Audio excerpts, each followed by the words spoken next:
E aí, pessoal, beleza? O Lobo aqui, passando para agradecer os 50 inscritos, e um salve ao inscrito Vitor Lima que recomendou essa obra que estou curtindo pacas.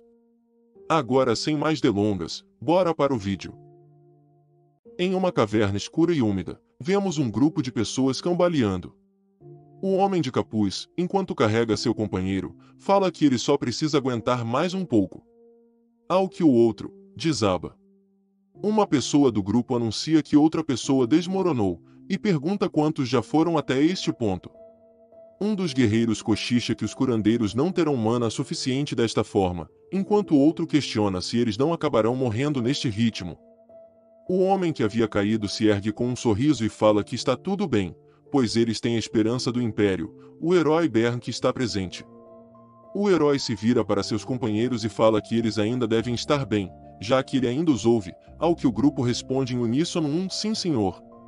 O herói começa a pensar que seu grupo começou a vacilar, pois só restam 43 pessoas de 74 do grupo de subjugação. Irritado e tentando conter sua fúria, ele pensa que eles não perderam 31 pessoas, mas sim, 43 pessoas sobreviveram e que eles não conseguiram proteger os 31 aliados que foram de arrasta. Ele tenta se confortar pensando que todos se prepararam para que isso acontecesse, pois eles estão em uma das 7 masmorras maléficas, o núcleo antigo. Neste momento, o grupo de expedição chega a uma porta colossal. Bern pensa que eles finalmente chegaram no fim da masmorra, o fim do núcleo antigo, a linha de chegada da sua aventura após tantos sacrifícios. Nessa sala, incontáveis e inimagináveis tesouros estão armazenados, com sorte. Até pode conter uma das 36 obras-primas virtuosas, que são as maiores realizações da humanidade. Além disso, também deve ser o lugar onde o chefe final da masmorra descansa. De repente, tremores fazem pedras desmoronarem, assustando Bern, que imediatamente ordena ao grupo para entrar em formação, chamando os espadachins e os tanques para frente e ordenando aos magos para iluminarem a sala. Os tremores param e os magos iluminam a área, revelando um monstro gigantesco, o boss final. O monstro desperta de seu sono, apavorando o herói e o grupo de subjugação, que começam a gritar para fugirem por suas vidas. O cenário muda e vemos um esqueleto falando. Ele pergunta ao outro monstro se ele está entendendo bem o que o outro falou, que humanos entraram enquanto ele dormia e que ele fez muito por lutar fadigado. O monstro maior, que é chefe da masmorra, fala que enfrentou 2 inimigos ao mesmo tempo, e então pede para o esqueleto, Patrick, se acalmar. Patrick começa a gritar sobre a atitude do chefe da masmorra, que dormiu até que os humanos estivessem na sua frente, e pergunta a opinião de Renai, outro monstro da masmorra, que responde que o chefe deu trabalho aos humanos apenas com um bocejo. Ela finaliza dizendo que está chocada com a grandeza do chefe da masmorra, o grande Sr. Swallow. Patrick se irrita com a atmosfera da masmorra, sendo o único a levar a sério o trabalho. Temos uma explicação do local. Esta é uma das 7 masmorras maléficas que a humanidade julgou impossível de invadir, o núcleo antigo. A maioria das invasões de masmorras terminam com humanos como vencedores, porque a relação entre os humanos que podem atacar quando querem, e os monstros que devem estar prontos para defender a qualquer momento, não é igual. A repetição dessas invasões gera o enfraquecimento das masmorras. No entanto, durante um período em que inúmeras masmorras foram invadidas e criadas, existiam exceções. Masmorras que a humanidade não podia invadir, as masmorras maléficas, mais conhecidas como as 7 masmorras maléficas, foram temporariamente colocadas em espera pela humanidade e consideradas impossíveis de serem superadas. No entanto, entre essas 7 masmorras, no núcleo antigo, o mais diabólico de todos, existiam muitos monstros poderosos, monstros como os guardiões da masmorra, que defendem as 3 vias. A via vermelha da esquerda, defendida pelo homúnculo, a lâmina, donzela Renai. A via azul central, defendida por um esqueleto, o Cavaleiro da Morte, Patrick. E a via da direita, infestada de sujeira, não haviam informações precisas sobre essa via. E o ser que governa essa fortaleza impenetrável, um monstro antigo que aparece na primeira página do mito do Império, Swallow. Ou era assim que está escrito. Renai falava enquanto fechava um livro, dizendo que o número de invasores aumentou após eles espalharem esses livros, sob a ordem do Sr. Swallow. O chefe da masmorra fala que, se eles se envolverem demais no mistério, os humanos nem pensarão em entrar, e que há uma técnica para manter masmorras. Swallow explica que eles precisam espalhar um pouco de informação dessa forma, assim os aventureiros vão pensar que sabem o bastante sobre a masmorra, e entrarão como traças em uma chama, sem saber que mais da metade das informações são falsas. Falando consigo mesmo, ele diz que não esperava que viessem tantos assim, pois eram 74 invasores ao todo. Renai fala que a maioria dos equipamentos foram derretidos pelos 116 tentáculos negros, então não podem ser reaproveitados, mas que alguns itens que aguentaram e são bem caros, e se ela tivesse os enfrentado, teria cuidado deles sem danificar nada. Swallow toma uma forma humana e acalenta Renai, dizendo que tem certeza que ela conseguiria, enquanto o soldado da morte observa com raiva a atmosfera brilhante. Patrick fala que eles se reuniram para uma reunião e não para brincar, perguntando por que eles estão tão empolgados. Ele ri falando que o ambiente está tão doce que pode lhe dar uma cárie, mas do nada ele coringa, gritando que duvidava que ia apodrecer apenas os dentes e que apostava que apodreceria o resto do crânio. Ele repreende Swallow falando que se ele vai mudar de forma, que faça direito, pois nem percebeu que tinha 6 dedos na mão, então ele lembra da última vez que o chefe mudou de forma, abrindo um sorriso com mais de 40 dentes na boca, arrepiando o morto-vivo. Acabando essa interação, eles começam a reunião estratégica. Renai puxa um relatório e fala que os humanos finalmente começaram a percorrer o caminho da direita, mas com isso, 116 tentáculos negros que defendiam o caminho receberam ferimentos graves. Swallow fala para não se preocuparem muito com isso, porque eles se regeneravam rápido e qualquer coisa eles podiam achar outro guardião, ao que Patrick aproveita para falar para que então procurem 2 guardiões, pois ele queria desistir também, o que é negado. Swallow fala que os humanos começarão a usar apenas o caminho da direita agora, enquanto Patrick fala que eles devem estar preparando outro grupo de subjugação agora mesmo, e Renai completa dizendo que eles têm feitiços de comunicação para mandar mensagem para os outros. Então a informação sobre o caminho da direita estar aberto pode ter se espalhado. Swallow fala que eles devem mudar de tarefas. Vemos a distribuição dos chefes de portão do andar. Swallow fala que Renai deve trocar seu portão da esquerda pelo da direita, pois os humanos irão enxamear aquele portão pensando que já está limpo, enquanto Patrick deve assumir o portão de Renai, pois, quando verem a homúnculus no portão que deveria estar limpo, eles irão para o portão que ela ficava. Patrick então pergunta se o chefe está tentando fazer eles pegarem o caminho central, aparentemente, desmascarando o plano de Swallow, que fala que eles não têm escolha e terão um encontro direto com ele. A reunião continua, e Renai questiona o que eles devem fazer com a espada que eles obtiveram do líder do grupo de subjugação. Patrick procura a espada entre os corpos, e fala que não acredita que eles estavam com algo assim, puxando a espada enquanto fala que esta é a 14ª obra virtuosa, Tanabela. Swallow lembra que a homúnculo também tem uma das 36 obras-primas, e conclui que o herói estava carregando algo bom, então ele manda o Cavaleiro da Morte ficar com ela, emocionando o esqueleto que, agindo como uma tsundere, fala que não tem escolha e terá que ficar com a espada, já que são ordens do chefe da masmorra. Renai, olhando os relatórios, questiona o que devem fazer com o restante dos lucros, ao que o chefe fala para usarem o que puder e usar tudo que for inútil como isca para os próximos invasores, mas a homúnculo lembra que nenhum monstro precisa de itens mágicos, e questiona se eles deveriam vender as pedras de mana. Swallow fala que ela tem razão, e questiona se ele deveria ir a uma vila humana, chocando os chefes de portão. Eles sugerem que Renai vá, falando que o chefe da masmorra é desastroso em se transformar em humano. Mais tarde, vemos a homúnculo caminhando em meio à floresta em direção à cidade. Ela chega em um avaliador, que fala que não pode comprar as pedras dela, mostrando uma pedra menor. Explica que uma pessoa comum levaria 10 anos para juntar o suficiente para uma pedra igual a dele e que as pedras que Renai levou é muito superior, então ele sugere que ela leve para alguém da capital ou da Torre Mágica para lidar com isso. Então ela vai até a Torre Mágica, onde é guiada até o mestre da torre, Graumitz Amir, que fala que iria ignorar a garota por ser criança, mas que os seus guardas falaram que ela tinha muitas pedras de mana com ela. Graumitz fala que Renai deve conhecer a reputação da torre e confia que ela trouxe pedras de mana de alto nível adequadas aos seus status, ficando boquiaberta ao ver tamanhas pedras sendo jogadas à mesa pelo homúnculo. Ela pensa que são pedras de mana de rank A, todas da maior qualidade e que não é algo que uma criança deveria ter. A mestra da torre pergunta onde Renai as encontrou, pensando que pela cor do cabelo, ela poderia ser filha de uma das 8 grandes casas do Império, e supondo que ela fugiu de casa e levou as pedras até a torre secretamente. A mestra da torre abre um sorriso sombrio, pensando que a garota é uma dama nobre e o mundo é um lugar obscuro.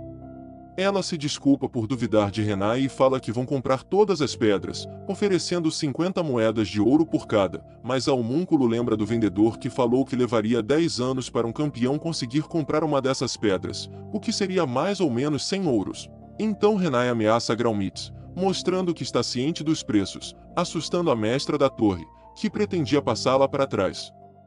A mestra da torre oferece 2.000 ouros para a garota, falando que é tudo o que eles têm, e que poderiam oferecer também itens de valor, além do dinheiro, desde que recebessem todas as pedras de mana.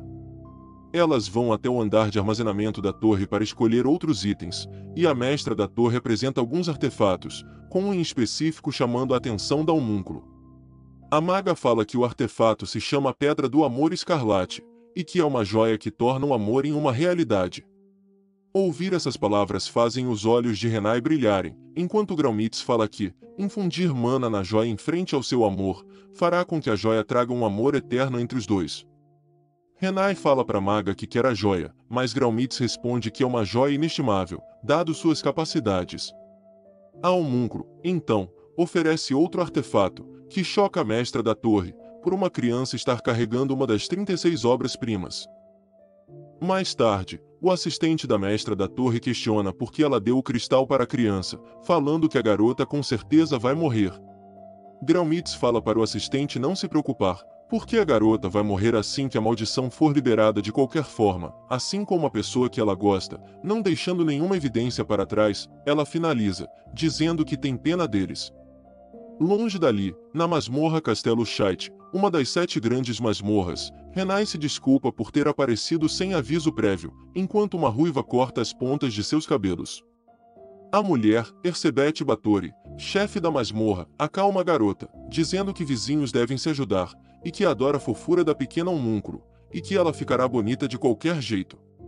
Ela fala que sente inveja dos homúnculos, enquanto alisa o rosto de Renai, diz que esse rosto bonito nunca envelhecerá. Renai pergunta como está, e Erzsébet responde que ninguém será capaz de rejeitá-la como está agora, então pergunta se a nossa homúnculo vai se declarar para ele, recebendo uma confirmação com um sorriso brilhante da garota. Claramente chocando a mulher, que estava só brincando com Renai. Então Erzsébet questiona quem será o sortudo, sendo chocada novamente ao descobrir que era para o Swallow, a fazendo perguntar o que a homúnculo gosta nele, e nos demonstrando que o amor é realmente cego, pois a visão da Renai sobre o Swallow é claramente diferente da visão de Erzsébet, que também é a nossa visão. Erzsébet aceita o fato que Swallow é forte, mas grita que tudo isso é anulado pela sua preguiça. Ela deseja boa sorte para Renai e fala que estará lá para caso ela seja rejeitada. Enquanto isso, na capital imperial, Liase, um grupo de nobres e políticos se reunia na sede da coalizão de subjugação de masmorras. Em um clima sombrio, um homem em pé fala que eles acreditam que o grupo do herói Bernhard Schultz foi aniquilado. Outro homem se ergue furioso, questionando se eles não falaram que eles derrotariam facilmente o guardião, enquanto outro grita que seus corpos ainda não foram encontrados, então como eles poderiam ter tanta certeza? Em meio ao bate-boca, um homem pensava que eles estão todos errados, que a masmorra núcleo antigo não era grande ou complicada, então os invasores, ou seriam mortos, ou morreriam dentro de um dia. E já se passaram 2 dias desde que eles ouviram notícias do grupo pela última vez, então o herói provavelmente já foi de arrasta. O homem pergunta ao que está em pé o que ele acha que aconteceu com a espada do herói, ao que o mesmo responde que a comunicação foi cortada quando eles chegaram ao centro da masmorra, então, a menos que eles retornem, não será possível recuperar a espada Tanabela. Outro nobre fala que eles não podem mandar mais pessoas para lá, já que até o herói falhou, seria sacrifícios à toa, mas um deles argumentou que se o herói lutou contra o chefe da masmorra, deve tê-lo ferido e que o monstro deve estar lambendo suas feridas e reorganizando a masmorra enquanto eles conversam. O mais velho, suando de nervoso, pensa que já perderam o herói e uma obra virtuosa, e se uma segunda equipe falhar, cabeças vão rolar, então a semente da dúvida o faz se perguntar, e se o herói não conseguiu ferir o monstro, Ele afirma aos outros nobres que será impossível conquistar a masmorra do núcleo antigo. Nesse momento outra pessoa chega, perguntando por que ele acha isso. O recém-chegado afirma que pessoalmente, acha que pode ser facilmente conquistada. O velho questiona por que a Associação de Pesquisa Mágica Imperial está na reunião, ao que o jovem pergunta se eles não sabem de quem são as ordens que eles seguem, fazendo o velho suar frio ao entender que a família imperial está começando a interferir. O rapaz começa a falar que a estupidez inigualável desses nobres fez com que o herói honrado morresse, além de perder uma obra-prima no covil do inimigo, mas que ele não pode matá-los aqui, porque eles são responsáveis por coordenar as incontáveis equipes de subjugação do Império. Então o Imperador fez uma proposta onde eles podem sobreviver, eles atacarão o núcleo antigo mais uma vez, mas usarão Nifrin. O velho pede para esperar, falando que se ele lembra bem, Nifrin era um híbrido com muitos problemas. O jovem retruca, dizendo que Nifrin é inquestionavelmente bem-sucedido, e que o motivo do herói Ber não ter sobrevivido à masmorra não era por ser fraco ou imprudente, mas sim porque eles não tinham uma coisa, e é algo que Nifrin tem. Voltamos para a masmorra onde Swallow pensa que uma tempestade está por vir. Swallow está patrulhando as salas e ele chega na área dos 16 tentáculos. Ele pensa que não pode fazer nada por eles, apenas esperar, então parte para a próxima sala, o quinto andar, antropófago, que está bem e só precisa ser deixado descansar. Swallow pensa que o problema está nos andares de 1 a 4, onde os monstros foram totalmente eliminados, mas resolve deixar para depois, pensando que deu uma olhada no caminho do esgoto e no quinto andar, mas que os resultados estão excelentes e que com certeza o Patrick vai entender. Então, enquanto ele dá meia volta para sua sala para tirar uma soneca, uma lâmina é arremessada do portão do andar, e, enquanto ele se prepara para enfrentar o invasor, descobrimos que é apenas Renai retornando, que se desculpa dizendo que achava ser outro humano. Swallow nota que a Homúnculos está diferente, e quando ela pergunta como ficou, ele começa a ter o peripaque do Chaves, pensando que ela quer entregar uma carta de demissão, assim como o Patrick. O chefe pergunta se ela está vestida para uma ocasião especial, ao que ela confirma e pede para tomar um pouco do seu tempo, enquanto o chefe soa frio. Renai leva o chefe para o seu lugar especial, e pede para ele sentar enquanto ela prepara um chá. Ela fala que esse era um lugar que apenas ela conhecia e que agora é um segredo compartilhado entre eles, enquanto na mente do Swallow só se passavam súplicas para que ela não se demitisse. Renai fala que já fazem 80 anos que ele acolheu a garota e pergunta se ele lembra, quando mais de 1000 masmorras enfrentaram a derrota sob a loucura de subjugação de masmorras, quando milhares de humanos entraram no núcleo antigo e Renai ganhou seu apelido e começou a crescer. Swallow fala que ela passou por muita coisa e pergunta se o seu olho direito está melhor, enquanto pensa aliviado que ela não se demitiu. Mas a conversa continua e ele percebe que está se encaminhando para um tom de despedida e ele volta a implorar mentalmente para que ela não se demita, mas então, ela demonstra que não é como o protagonista médio de Etis e corajosamente se declara para o chefe, falando que gosta dele e que esperou pelos últimos 80 anos para dizer isso. Swallow agradece o sentimento, mas fala que eles estão sempre à beira da morte e que nenhum deles quer que o outro viva o resto da vida na solidão, dando um for educado e coerente na Homúnculos, que fala que sabia que isso aconteceria. Mas puxando o artefato, ela fala que a ideia de ser rejeitada pelo chefe é aterrorizante e que ela quer ser amada pelo chefe a qualquer custo, chutando a mesa para longe e falando que ela vai se rebaixar a isso, pedindo para ele colocar sua magia no artefato. Swallow nota uma maldição na pedra e, retornando para sua forma bestial, pergunta se Renai estava tentando matá-lo, assustando a garota, que derruba o artefato, quebrando e se demonstrando uma maldição. Um pouco depois, vemos o Cavaleiro da Morte zoando com Swallow por não ficar satisfeito em afugentar humanos da masmorra, mas também afugentou a Renai. O chefe pede ajuda para resolver o problema, enquanto Patrick pergunta por que ele está pedindo por uma resposta quando foi ele quem causou o problema, apesar de não ser inteiramente culpa do chefe. Swallow se finge de louco, falando que não lembra de nada, então Patrick começa a contar o que aconteceu depois da pedra se quebrar. Vemos que o Cavaleiro da Morte chegou antes de que Swallow começasse a destruir Renai. Ele puxa o chefe, tentando pará-lo, mas nota que ele está fora de controle, então tenta gritar para a garota que está ajoelhada. Sem resposta, ele decide tomar uma atitude, pensando que nesse ritmo, ela só vai atrapalhar, então ele puxa a espada e a golpeia, arremessando longe do chefe.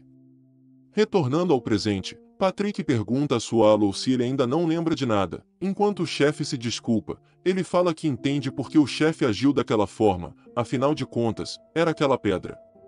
Swallow fala que tem que procurar a garota, ao que o Cavaleiro da Morte pergunta por que ele está falando o óbvio, falando em como o homúnculo é importante para a masmorra, pois muitas tarefas são feitas por ela, e que perder ela é mais devastador para a masmorra do que perder o Swallow. Então ele finaliza dizendo para que o chefe traga ela de volta mesmo que precise abaixar a cabeça para implorar ou até beijar os sapatos. Ele entrega um bracelete para estabilizar a mana, para ajudar a estabilizar a forma humana de Swallow, e pede para que voltem antes do próximo ataque da equipe de subjugação, dentro de 5 dias. Porque ele não sabe o que vai acontecer se ele for derrotado e não tiver ninguém para proteger a sala principal do chefe. Então Swallow parte, dizendo que voltará com Renai em 5 dias. O esqueleto suspira, falando que as coisas estão ficando complicadas, e olhando em um jornal, ele fala que a Renai desistiu do Dente Decapitador, a 34ª das 36 obras-primas, que agora está anunciada que irá para leilão, e que ela trouxe uma pedra de mana contendo um demônio. Ele pensa que já consegue ver o que vai acontecer, imaginando Swallow irritado devorando a humanidade. Enquanto pensa que é muito cedo para extinguir a humanidade, ele nota uma notícia que o faz entrar em choque. A notícia é que a equipe de subjugação não atacará em 5 dias, mas sim em 3. Por hoje é só, pessoal. Espero que tenham gostado dessa nova obra, porque eu estou adorando ler. Caso ainda não tenha feito, inscreva-se no canal e ative a notificação, semana que vem trago a próxima parte. Até mais!